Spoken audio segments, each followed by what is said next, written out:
palliative care is a needed and essential health service within the definition of universal health coverage, and it ought to be a top priority for any government just by the fact that it is very cost-effective. Dr. Japheth Kioko, Director Medical Services, Ministry of Health, who officially opened the conference on behalf of the Cabinet Secretary of the Ministry of Health, Cicely Kariuki, pointed out the commitment of the ministry in ensuring that palliative care is given to those in need of it. I wish to take this opportunity to sincerely thank the Kenya Hospice and Palliative Care Association and its leadership, all the other 32 hospices and palliative care centers across the country for continuously ensuring that patients have access to quality palliative care and pain relief. I want to assure you that my ministry is very supportive of the work that all do and will continue to work with you to ensure your vision of quality palliative care for all in Kenya is achieved. I'm not sure other than... He continued to outline the need for the inclusion of the palliative care strategy by the county governments. The third thing is about the inclusion of palliative care.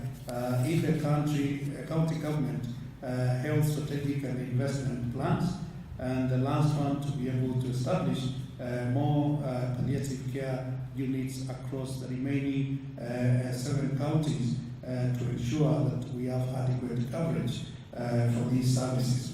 Globally, an estimated over 40 million people are in need of palliative care annually, and half of them do not receive the care they need. Of this number, 78% are in developing countries. Robert Yates, a recognized expert on universal health coverage, highlighted the fact that leadership from the head of state is needed for the ministry to invest in palliative care as the country forges towards UHC. I hate to say this, but speaking as an economist, lots of ministries of finance don't like health. I hate to say it, they prefer to spend money on other sectors, infrastructure and buildings and things like that. So they often need a bit of encouragement from the head of state, and this is the trick to get the head of state involved to instruct the Ministry of Finance to increase expenditure. Now, heads of state do this quite simply because UHC is very, very popular. People love it. We saw it in Sierra Leone. People were dancing in the streets when they brought in universal health coverage. And it's so easy to explain, for a head of state to, just like President Karula said at the launch there, I am going to take care of you. I am going to ensure that my government pays for the people's health services. People understand this. The great thing that politicians love about this, it gets results quickly. To travel 80 kilometers to the county. With all focus on the country's pilot universal program to be launched in 4 counties, Robert continued to denote the strategy that will not only help the country attain this goal, but assure its continued success. So you can see Malawi sort of down here, high public health spend, low out-of-pocket expenditure. Malawi reached the MDGs for health. At the other end, Nigeria, I'm not sure if we have any colleagues from Nigeria here, but really quite astonishing. Low public expenditure, 0.6% of GDP, and so people are just having to pay for their health services out of pocket. Kenya, you can see, might be sort of slightly middling performance at the moment, but as we're hearing, things might be changing in Kenya. So hopefully we're going to see this progression down the curve. And what's interesting about the progression down this curve, it doesn't happen slowly. What you find is at certain times, like in Sierra Leone, a decision is made to put a lot of public financing in and you move quickly. And this is the whole thing about UHC, things can happen very, very quickly. But for that to happen, it is essential, absolutely crucial, that it's led by the head of state. This is a bigger issue than us in the health sector, so this is why we need to be engaging with politicians. Because to make that decision to suddenly increase public spending on health is something that we can't do. I mean, you know, the health people don't have the budget on their computers, do they? It's the Ministry of Finance. Ministry of Health and also to the medical. Speaking during the conference, Dr. Emmanuel Luirika, Executive Director, African Palliative Care Association, stated that palliative care is affordable but can only be achieved if the correct mechanisms are put in place. The package is actually very affordable. That was defined out of this